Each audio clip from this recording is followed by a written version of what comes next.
Good morning and happy Sunday, everybody. Ms Christina here for this week's Children's Time. Now is the time for the children to come forward. I have a very special Children's Time for you today. May involve a little storytelling.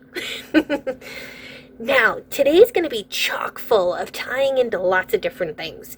Today is Scouting Sunday, so we're going to honor our scouts and talk about the things that they do every day and things that they really have to focus on. We're going to focus on music and storytelling, and we're going to focus on celebrating the end of Black History Month, which is this month of February. So, are y'all comfy, cozy, and ready for a little bit of history telling time? All right, like I said, today we are honoring big parts of our country's history. The Boy Scouts of America, right? And we are going to honor Black History Month, which takes the month to really, really honor the incredible contribution of the African American culture to our overall American culture. They have contributed so much, for example, to the world of music and dance. So we're going to focus on that today. And through that culture, we also learn a lot about perseverance, hope, faith, things that we talk about here all the time, keeping the hope, persevering forward. Same thing with the Boy Scouts. The Boy Scouts push forward and persevere through different difficult tasks they might have, okay? And another big important thing that we're going to talk about today is rule following, okay? For example, the Scouts, when they're learning to build a fire, to cook, or set up a tent, or build something, whoa, you definitely have to follow the rules for that, right? Rules are important. We've discussed that a lot recently. So we're going to continue on our rule streak today and find out how it applies to even Black history, to music, and things like that. And I'm going to share the story behind a very special song in our nation's history, okay? Follow the Drinking Gourd. Do you guys know this song?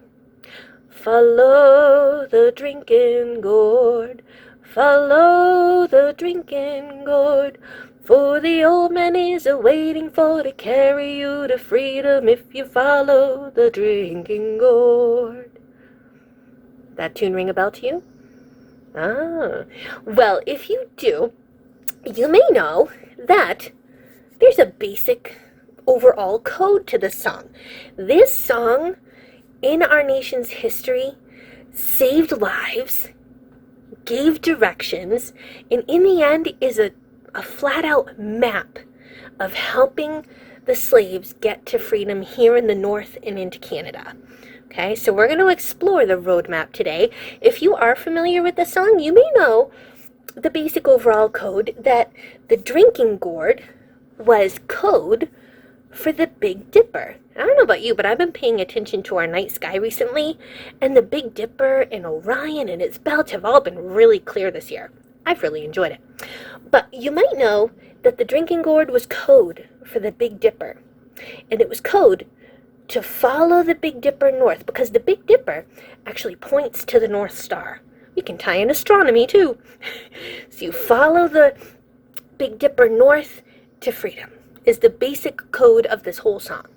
But I'm going to read you the story, and you're going to find out how much of a map this was. I'm going to start off telling you a little story about someone named Pegleg Joe. He was a real man back in the 1800s, and he was a sailor, and sure enough, he had a peg leg. And what he did is he went to a bunch of plantations down south and said to the owners of the plantation, I'll work for you. I'm going to work for you. I'm going to I can fix that barn door for you. I can fix that well. I can, all of these little handyman things around the plantation.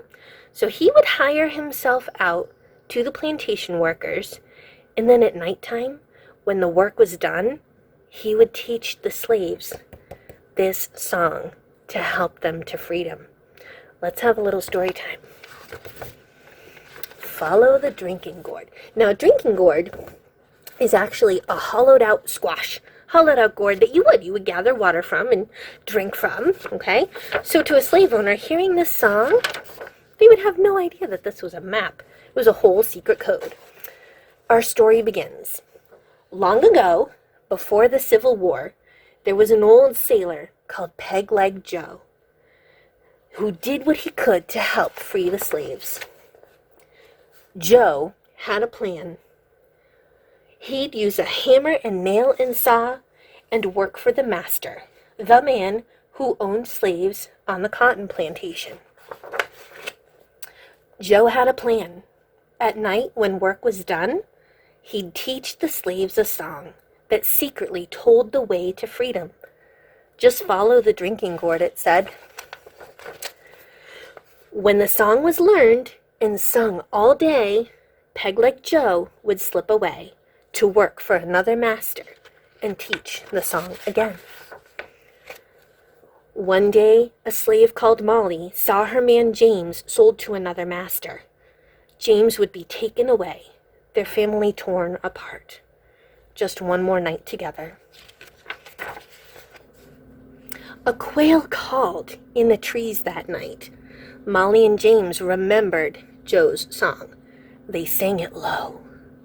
When the sun comes back and the first quail calls, follow the drinking gourd, for the old man is a-waiting for to carry you to freedom if you follow the drinking gourd. They looked to the sky and saw the stars. Now, when the sun comes back and the first quail calls, that was signal, wait for spring. When there's no more snow and cold, that's the safe time to travel. Okay? For the old man is a-waiting. Who do you think that might have been? Taking their little son Isaiah, old Hattie, and her grandson George, Molly and James set out for freedom that very night, following the stars of the drinking gourd. They ran all night through the fields till they crossed the stream to the woods. When daylight came, they hid in the trees, watching, listening for the master's hounds set loose to find them. But the dogs lost the runaway scent at the stream, and Molly and James and Isaiah, old Hattie and young George were not found. They hid all day in the woods. At night they walked again, singing Joe's song and looking for the signs that marked the trail. The riverbank makes a very good road. The dead trees will show you the way. Left foot, peg foot, traveling on. Follow the drinking gourd. Now, if you'll remember, Pegleg Joe had a peg leg and one good foot. So right here, on those dead trees, he would mark along the way to show that they were on the right track. Walking by night, sleeping by day, for weeks they traveled on. Sometimes berries to pick and corn to snatch, sometimes fish to catch, sometimes empty bellies to sleep on, sometimes no stars to lead the way. They never knew what lay ahead. There was danger from men who would send them back, and danger from hungry beasts, but sometimes a kind deed was done. One day, as they hid in a thicket, a boy from a farm found them. In a bag of feed for the hogs in the wood, he brought bacon and cornbread to share. Singing low, they traveled on. The river ends between two hills. Follow the drinking gourd. There's another river on the other side. Follow the drinking gourd. So, again, more of a map. The river that stops between two hills, but keep going over. Keep going. There's another river on the other side. Okay? Now, they were symbols for the different rivers along the way. The Tombigbee River, the Tennessee River, and the massive Ohio River. You'll find out. On and on, they followed the trail to the river's end, right there, From the top of the hill, they saw their new path and another river to lead them beneath the stars to the freedom land. The drinking gourd led them on. The song was almost done. When the great big river meets the little river, follow the drinking gourd, for the old man is a-waiting for to carry you to freedom if you follow the drinking gourd. You're almost there. Then they climbed the last hill. Down below was Pegleg Joe, waiting at the wide Ohio River to carry them across. For the old man is a-waiting for to carry you to freedom. Who's the old man? Pegleg Joe. Their spirits rose when they saw the old man. Molly and James and Isaiah, old Hattie and George ran to the shore. Under a starry sky, Joe rowed them across the wide Ohio River. He told them of hiding places where they would be safe. A path of houses stretched like a train on a secret track leading north to Canada. He called it the Underground Railroad. You may have heard about that. It carried riders, or the slaves, to freedom. The first safe house stood on a hill. The lamp was lit, which was another signal that it was safe to come. Ragged and weary, they waited while Joe signaled low with the hoot of an owl. Then the door opened wide to welcome the freedom travelers. They were rushed through the house to the barn, for the farmers knew the slave catchers were near. A trap door in the floor took them under the barn to hide till it was safe to move on. There are a lot of houses around still like that today. From the 1800s, you'll find like trap doors in places hidden that were part of the Underground Railroad, where the slaves were hidden and kept safe. Then Pegleg Joe went back to the river to meet others who had followed the drinking gourd. He did this a lot of times.